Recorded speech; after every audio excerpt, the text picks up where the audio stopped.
నమస్తే welcome to special focus. అమెరికాలోకి అక్రమ ప్రయాణ కథలు ఒక్కొక్కటిగా బయటపడుతున్నాయి. తీవ్ర ప్రమాదకర పరిస్థితులను దాటుకుంటూ వెళ్లిన భారతీయులు ఇప్పుడు ఆ కష్టాల కలలను తలుచుకుంటున్నారు. అమెరికన్ డేంజర్ డ్రీమ్స్ ఎలా ఉంటాయో చెబుతున్నారు. వీటిలో అత్యంత ప్రమాదకరమైన డెరిన్ గ్యాప్ ప్రయాణం ఎంత భయంకరంగా ఉంటుందో గుర్తు చేసుకుంటున్నారు. అక్రమంగా అమెరికాలోకి ప్రవేశిస్తూ డాంకీ రూట్లలో వారు అనుభవించిన నరకాన్ని నెమరు వేసుకుంటున్నారు. ఇంతకీ భారతదేశానికి తిరిగి వచ్చిన వారి టెస్టిమోనీస్ చెబుతుందేంటి?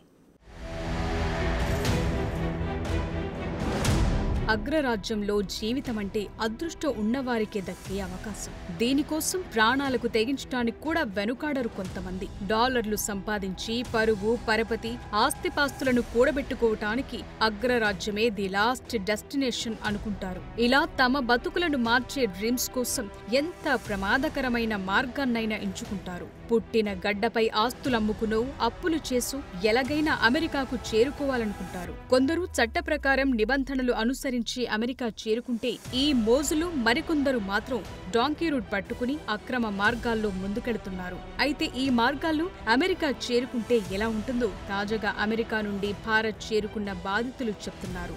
అమెరికాలోకి అక్రమ ప్రయాణంలో తరచుగా అనేక దేశాల గుండా ప్రమాదకరమైన క్రాసింగ్లుంటాయి. వాటిలో కొలంబియా, పనామాలను కలిపే విశాలమైన రోడ్డు లేని అడవి మార్గం డేరియన్ గ్యాప్ కూడా ఉంటుంది. ఈ డాంకీ రూట్ ద్వారా అమెరికాలోకి ప్రవేశించే ప్రయత్నంలో పనామా, మెక్సికోలోని ప్రమాదకరమైన భూభాగాలను దాటడానికి లక్షలు చెల్లించాల్సి వస్తుంది. దక్షిణ సరిహద్దు నుండి యుఎస్లోకి 2 ప్రధాన అక్రమ ప్రవేశ మార్గాలున్నాయి. వాటిలో ఒకటి నేరుగా మెక్సికో ద్వారా ఉండగా మరొకటి అత్యంత ప్రమాదకరమైన డాంకీ రూట్ డేరియన్ గ్యాప్. ఇందులో అనేక దేశాలను దాటటం, దట్టమైన అడవులు, ఎత్తైన కొండలు, సముద్రాలతో సహా ప్రమాదకరమైన భూభాగాలను దాటుకుంటూ వెళ్లాల్సి ఉంటుంది. ఈ మార్గంలో వలసదారులు అమెరికా చేరుకోవటానికి ముందు విమానాలు, టాక్సీలు, కంటైనర్ ట్రక్కులు, బస్సులు, పడవల ద్వారా ప్రయాణం చేయాల్సి ఉంటుంది. ఇందులో Qatar, Brazil, Peru, Colombia, Panama, Nicaragua, మెక్సికోల నుండి కొనసాగుతుంది. ఇది ఎంత ప్రమాదకరమైందంటే మధ్యలో ఎప్పుడైనా ప్రాణాలు పోవచ్చు. ఇలా ఇప్పటికే వేలాది మంది ప్రాణాలు కోల్పోయారు. అయితే వారి శవాలు కూడా దొరకని విధంగా ఈ మార్గం డెడ్లీ రూట్ గా పేరు పొందింది. రీసెంట్ గా భారత్ చేరుకున్న అక్రమ వలసదారుల్లో ఒకరు తన అనుభవాన్ని చెప్తూ పనామా జంగిల్లో ఒకరు చనిపోవటం, సముద్రంలో మునిగిపోవటం తాను చూశానని చెప్పారు. తన ట్రావెల్ ఏజెంట్ తనను మొదట యూరప్కు తీసుకెళ్తానని, ఆపై మెక్సికోకు తీసుకువెళతానని హామీ ఇవ్వగా తన డాలర్ డ్రీమ్స్ కోసం 42 లక్షలు వెచ్చించినట్లు చెప్పారు. ఇక ఈ మార్గంలో అన్నం దొరకటం మహా పండుగలా ఉండేదట. ఎప్పుడో ఒకసారి అన్నం దొరికేది. ఒక్కోసారి తినటానికి ఏమీ దొరకదు. తెచ్చుకున్న బిస్కెట్ల వంటి తేలికపాటి ఆహారాన్ని జాగ్రత్తగా వాడుకోవాలి. 15 గంటల సుదీర్ఘ పడవ ప్రయాణం, అత్యంత భయంకరమైన అడవిలో 40 నుంచి 45 కిలోమీటర్లు నడక ప్రయాణం నరకాన్ని చూపిస్తుందని వీళ్లు చెప్తున్నారు. ఇంకో వ్యక్తి చెప్పిన అనుభవంలో భయంకరమైన అనుభవాలు బయటకొచ్చాయి. ఈ వ్యక్తిని మొదట ఇటలీకి, ఆపై లాటిన్ అమెరికాకు తీసుకెళ్లారు. దారిలో ఆ వ్యక్తికి సంబంధించిన 35,000 రూపాయల విలువైన బట్టలు దొంగతనానికి గురయ్యాయి. అయినా వెనక్కు వెళ్లే ఛాన్సే ఉండదు. ప్రాణం పోయినా ముందుకే వెళ్లాలి. ఇక పంజాబ్లోని గురుదాస్పూర్ జిల్లాకు చెందిన 36 ఏళ్ల జస్పాల్ సింగ్ జనవరి 24న తనను అమెరికా సరిహద్దు గస్తీ బృందం బంధించిందని చెప్పారు. మాకు సంకెళ్లు వేసి ప్రయాణమంతా మా కాళ్లను బంధించారని అన్నారు. సంకెళ్లను అమృత్సర్ విమానాశ్రయంలో తెరిచినట్లు వెల్లడించారు. ఈ వ్యక్తి బ్రెజిల్లో 6 నెలలు గడిపిన తరువాత సరిహద్దు దాటి అమెరికాలోకి వెళ్లారు. అక్కడ అతన్ని అమెరికా సరిహద్దు గస్తీ బృందం అరెస్టు చేసింది. పనామా అడవిలో ఒకరు చనిపోవటాన్ని, మరొకరు సముద్రంలో మునిగిపోవటాన్ని గుర్తు చేసుకున్న ఇతడు మెక్సికో చేరుకునే ముందు తన ట్రావెల్ ఏజెంట్ యూరప్ గుండా తీసుకెళ్తానని అన్నట్లు తెలిపాడు. ఇక ఈ మార్గంలో డేరియన్ గ్యాప్ మధ్యలో 18 కొండలు దాటాల్సొచ్చింది. ఇక్కడ ఎవరైనా జారిపడితే బతికే అవకాశం ఉండదు. ఇక ప్రయాణంలో ఎవరైనా గాయపడితే వారిని వదిలి వెళ్లిపోవాల్సిందే. అలాంటి వారిని చావుకు వదిలేసి మిగిలిన వాళ్లు ముందుకు కదులుతారంతే. ఈ డేరియన్ గ్యాప్ అనేది దట్టమైన రెయిన్ ఫారెస్ట్.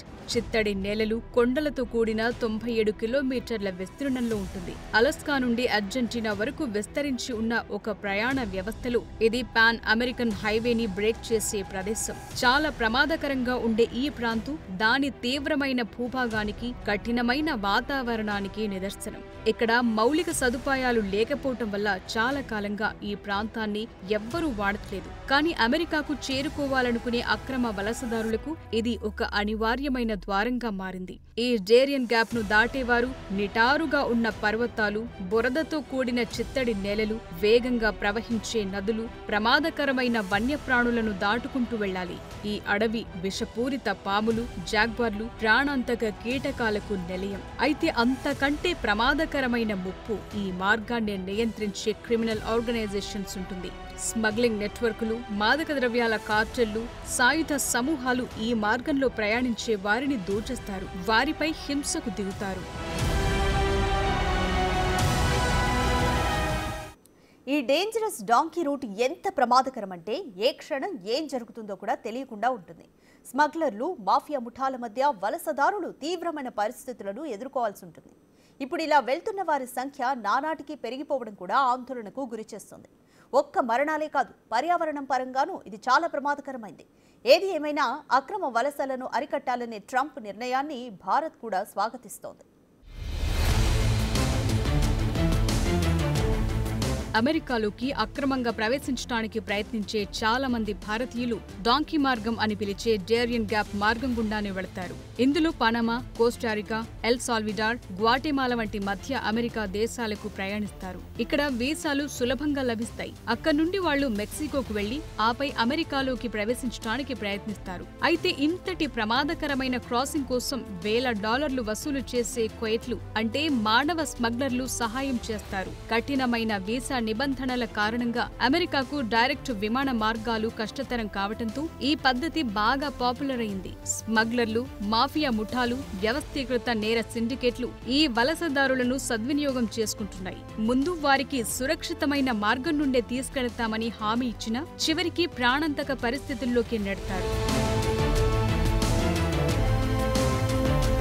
ఇటీవలి సందర్భాల్లో డేరియన్ గ్యాప్ ను దాటే వారి సంఖ్య విపరీతంగా పెరిగినట్లు లెక్కలు కూడా చెప్తున్నాయి. 2023లో 5.2 లక్షలకు పైగా వలసదారులు ఈ ప్రయాణాన్ని చేశారు. దానికి ముందు సంవత్సరం కంటే ఇది రెండింతలు ఎక్కువ. ఇక 2024 నాటికి 3 లక్షలకు పైగా ఈ మార్గాన్ని దాటారు. అయితే ఇటీవల పెరిగిన అరెస్టుల కారణంగా సంఖ్యలు కొద్దిగా తగ్గాయని మీడియా నివేదికలు చెప్తున్నాయి.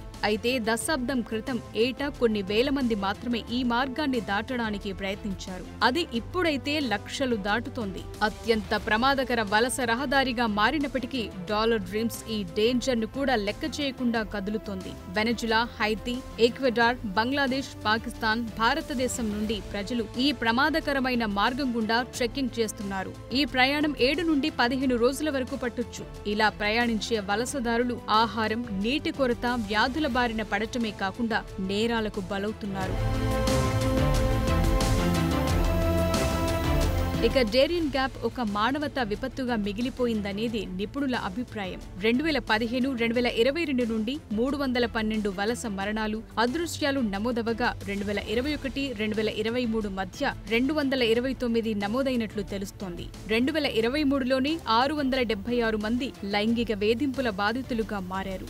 దీనికి సంబంధించి 2024 ప్రారంభంలో 233 కేసులు నమోదయ్యాయి. రద్దీగా ఉండే ఆశ్రయాల్లో ఆహారం, నీరు, వైద్య సహాయం వంటి అవసరమైన వస్తువులు లేకపోవటం వల్ల చాలా మంది వలసదారులు చిక్కుకుపోయినట్లు నివేదికలు చెప్తున్నాయి. ఇక ఈ మార్గాన్ని ఉపయోగించే వలసదారుల సంఖ్య ఎక్కువగా ఉండడంతో స్థానిక సమాజాలు, పర్యావరణంపై కూడా దీని ప్రభావం ఉంటుందని పర్యావరణ సంఘాలు వాపోతున్నాయి.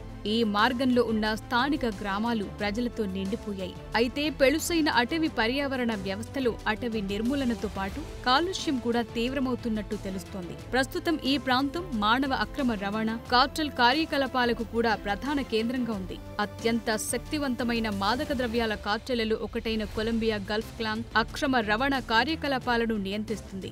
వీళ్లు 2023 మొదటి 10 నెలల్లోనే వలసదారుల క్రాసింగ్ల నుండి $57 మిలియన్ సంపాదించినట్టు సమాచారం. ఇప్పుడు ప్రెసిడెంట్ ట్రంప్ అమెరికా నుండి పలు దేశాలకు చెందిన వారితో పాటు భారత అక్రమ వలసదారులను కూడా వెనక్కు పంపించేస్తున్న తరుణంలో ఇకపై ఈ మార్గానికి రద్దీ తగ్గే అవకాశం ఉంది. ఇక ఇప్పటికే అమెరికా నుంచి మొదటి విడతగా భారతదేశానికి చెందిన 104 మంది అక్రమ వలసదారులు స్వదేశానికి చేరుకున్నారు. ఫిబ్రవరి 4 తెల్లవారుజామున టెక్సాస్లోని శాన్ ఆంటోనియో నుంచి బయలుదేరిన అమెరికా సైనిక విమానం C-17 పంజాబ్ అమృత్సర్లోని శ్రీ గురు రామదాస్ జీ అంతర్జాతీయ విమానాశ్రయంలో ఫిబ్రవరి 5 మధ్యాహ్నం 2 గంటలకు కట్టుదిట్టమైన భద్రత మధ్య దిగింది. ఈ విమానంలో వచ్చిన వారిలో గుజరాత్, హర్యానాకు చెందిన వారే అధికంగా ఉన్నట్లు తెలుస్తోంది. గుజరాత్, హర్యానాలకు చెందిన వారు 33 మంది చొప్పున ఉండగా పంజాబ్ రాష్ట్రానికి చెందిన 30 మంది, 3 మహారాష్ట్ర, 2 చండీగఢ్, ఉత్తరప్రదేశ్లకు చెందిన వారు ఉన్నట్లు సమాచారం. ఇక మొత్తం 104 మందిలో 25 మహిళలు, 12 మంది చిన్నారులు ఉండగా వీరిలో ఒకరి వయసు 4 ఏళ్లుగా తెలుస్తోంది. అలాగే వీరిలో 48 మంది 25 ఏళ్లలోపు వారి కావటం విశేషం. ఇక ఈ 104 మందిలో కొందరు అక్రమంగా అమెరికాలో ప్రవేశించిన వారు, మరికొందరు గడువు ముగిసినా అక్కడే ఉన్నవాళ్లున్నారు. ఇక అక్రమ వలసదారులను వెనక్కు పంపటాన్ని భారత్ ఇప్పటికే స్వాగతించింది. తాము ట్రంప్ చర్యలకు మద్దతిస్తున్నామని, అక్రమ వలసలు దేశ భద్రతకు ప్రమాదకరమని స్పష్టం చేసింది. అమెరికా నుంచి భారత్కు తిరిగొచ్చిన అక్రమ వలసదారులపై కేంద్ర ప్రభుత్వం సంచలన ప్రకటన చేసింది. విదేశాంగ శాఖ మంత్రి జయశంకర్ దీన్ని వెల్లడించారు. అమెరికాకు వాళ్లు అక్రమంగా ఎలా తరలి వెళ్లారు, ఏజెంట్లెవరు అనే విషయాలపై సమగ్ర దర్యాప్తు జరిపిస్తామని అన్నారు. విదేశాల్లో తమ పౌరులు చట్టవిరుద్ధంగా నివసిస్తున్నట్లు తేలితే వారిని స్వదేశానికి రప్పించుకోవాల్సిన బాధ్యత ఆయా దేశాలపైనే ఉంటుందని కూడా జయశంకర్ అన్నారు. స్వదేశానికొచ్చిన అక్రమ వలసదారులు అమెరికాకు ఎలా వెళ్లగలిగారనే విషయంపై ఆరా తీయటానికి అమెరికాతో కలిసి పనిచేస్తున్నామని, అక్కడి నుంచి సమగ్ర వివరాలను తెప్పించుకుంటున్నామని చెప్పారు. చట్టబద్ధంగా ఏ దేశానికైనా వెళ్లే హక్కు అందరికీ ఉందని, అక్రమంగా వలస వెళ్లాలనుకోవటం సరికాదని వ్యాఖ్యానించారు. ఎలాంటి డాక్యుమెంట్లు, అధికార పత్రాలు, వీసాలు లేకుండా అసలు వాళ్లు అమెరికాకు ఎలా వెళ్లారనే విషయంపై ఆరా తీయాలంటూ ఆదేశాలను జారీ చేసినట్లు జయశంకర్ తెలిపారు. ఇక అమెరికాలో మొత్తం భారతీయ అక్రమ వలసదారులు 7.25 లక్షల మంది ఉంటారని అంచనా వేస్తున్నారు. ఇప్పటి వరకు 18,000 మందిని గుర్తించిన అమెరికా యంత్రాంగం వీరిలో 17,094 మందిని వెనక్కు పంపుతున్నట్లు తెలిపింది. ఇందులో 104 మంది మాత్రమే ఇప్పుడొచ్చారు. ఇక మిగిలిన వారి అనుభవాలు ఇంకెంత దారుణంగా ఉంటాయో మరి. ఇది ఇవాల్టి special focus. Keep watching big TV.